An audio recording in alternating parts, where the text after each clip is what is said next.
मैं नेतृत्व का बहुत शुक्रगुजार हूं कि इस महत्वपूर्ण प्रस्ताव पर बात रखने के लिए मुझे उन्होंने मौका दिया। बहुत सारे लोगों ने बहुत ही खूबसूरती के साथ संविधान के नज़रिए से कांग्रेस पार्टी के विचार के मद्देनज़र अपनी बात यहाँ पे रखी। 3 दिन पहले लोकसभा में और राज्यसभा में भी बहुत ज़बरदस्त चर्चा हुई है। लोकसभा के अंदर गौरव गोगोई जी ने और उसके बाद राज्यसभा के अंदर नासिर हुसैन जी ने बात की शुरुआत की थी। मैं सभी लोगों की बात से सहमत होते हुए बात को आगे बढ़ाता हूं।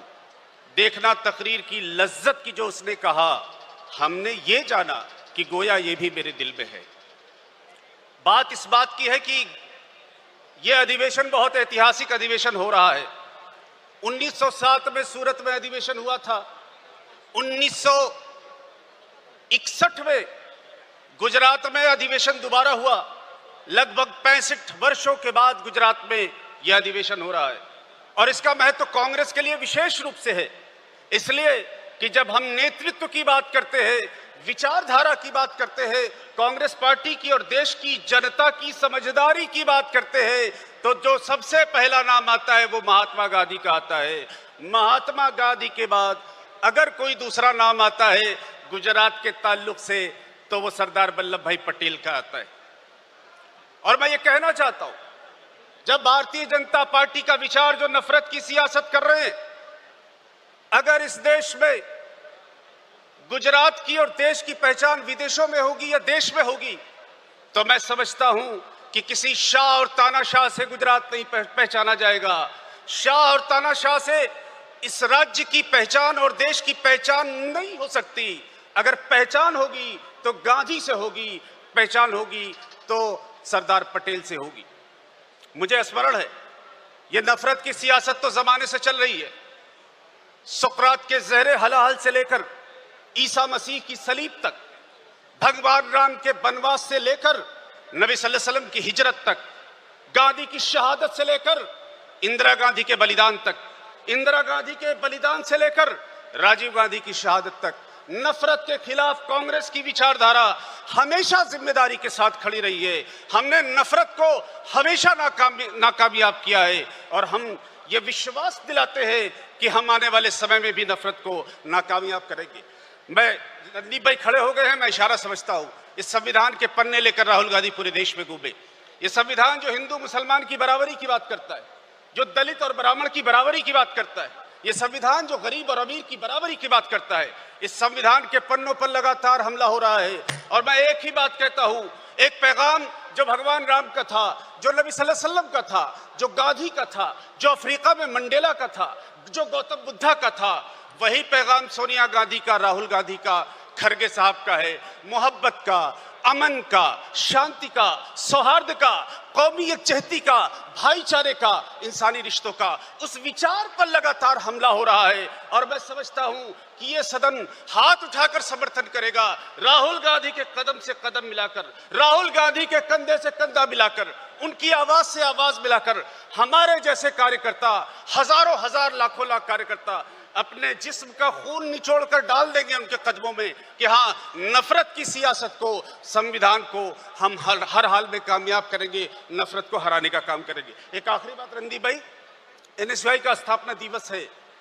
दुनिया के सबसे बड़े छात्र संगठन की स्थापना आज हुई है और मैं मंच को देख रहा था, केसी वेणुगोपाल जी से लेकर मुकुल वासनिक तक, मुकुल वासनिक जी से लेकर तारिक साहब तक, अविनाश पांडे तक, आनंद शर्मा तक, तमाम लोग ऐसे बैठे हुए, सीगला भाई मेरे पीछे दिखाई दे रहे हैं, तमाम लोग ऐसे बैठे हैं। रणदीप भाई, इन्होंने एनएसयूआई से अपने जीवन की शुरुआत की थी।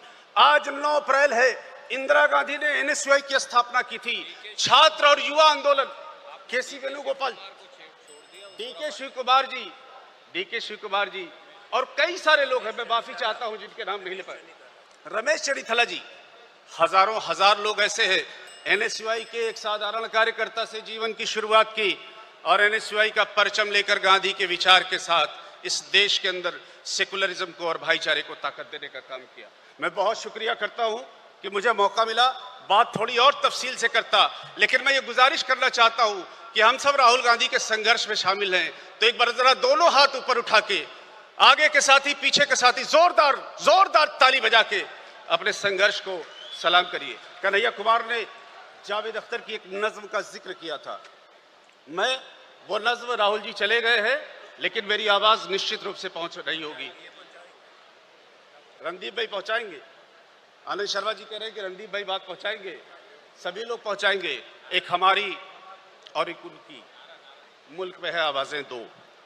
एक हमारी और एक उनकी, मुल्क में है आवाजें दो।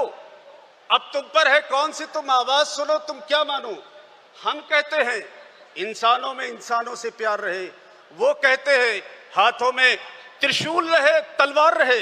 हम कहते हैं राम राज्य में जैसा हुआ वैसा हो, वो कहते हैं कि हंगामा होता है तो होने दो। एक हमारी और एक उनकी, मुल्क में है आवाजें दो। गुजरात को इंसाफ करना है। जय हिंद। सर ने कहा नारा लगा दो।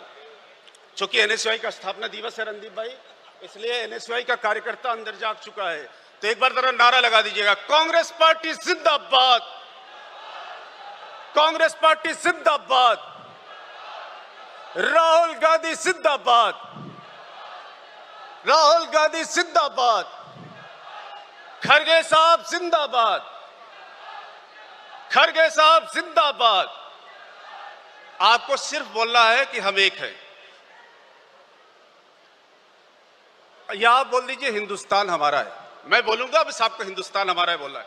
अरे कश्मीर से कन्याकुमारी हिंदुस्तान हमारा है। अरे कश्मीर से कन्याकुमारी, अरे गुजरात से बंगाल की खाड़ी, अरे हिंदुस्तान जिंदाबाद। सोनिया गांधी हिंदुस्तान, राहुल गांधी हिंदुस्तान। एक बार बस बोलूंगा, आप बोल देना हम एक है। अरे आवाज दो। एक बार और कोशिश कर लो। अरे आवाज